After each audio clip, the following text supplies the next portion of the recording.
আমরা ফ্রিজে বরফ করার জন্য রেখে দিই। আসসালামু আলাইকুম। আমি আমিনুল ইসলাম সিফাত। আপনারা দেখছেন আমার চ্যানেল আমিনুল ইসলাম সিফাত ব্লগ এবং আমার পেজ জার্নি উইথ সিফাত।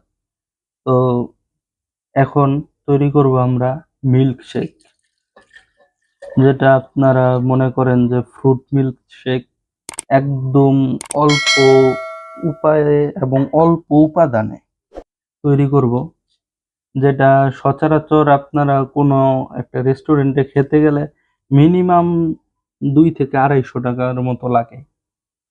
তো হাতের কাছেই একদম চটজলদি উপায়ে বানাবো।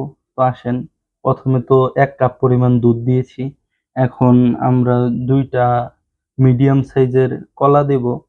যেহেতু ফ্রুট মিল্ক শেক, হাতের কাছে যা আছে আপনার কলা দিতে পারেন, কারণ কলা আমাদের সবারই হাতের কাছে থাকে।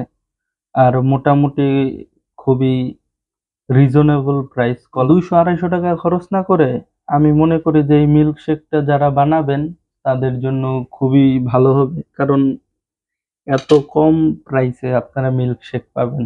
তো কলা দিয়েছি, এখন আমরা দেব ডালিম। আমাদের ডালিম দেওয়া হয়ে গেছে। এখন আমরা 10 টাকা দামের একটা গুঁড়ো দুধ দিব। গুঁড়ো দুধ দেওয়া হয়ে গেলে আমরা এখন আইস দিয়ে নেব। আইস দেওয়ার পর আমরা 4 চামচ পরিমাণ চিনি দেব। 4 চা চামচ চিনি দেব। চিনি দেওয়ার পর আমরা একটু ব্লেন্ড করে নেব। ব্লেন্ড করার পর এখানে আমরা একটু আইসক্রিম অ্যাড করবো। এটাও 10 টাকা দামের ভ্যানিলা ফ্লেভারের আইসক্রিম।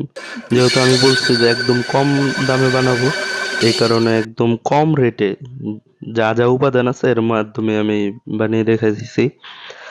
আর আমাদের মিল্ক শেক তৈরি হয়ে গেছে।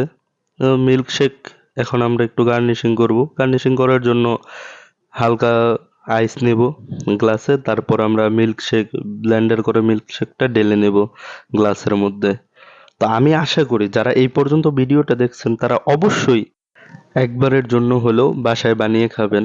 আর আপনাদের কাছে যদি ডালিম না থাকে তাহলে আপনারা আপেল ব্যবহার করতে পারেন।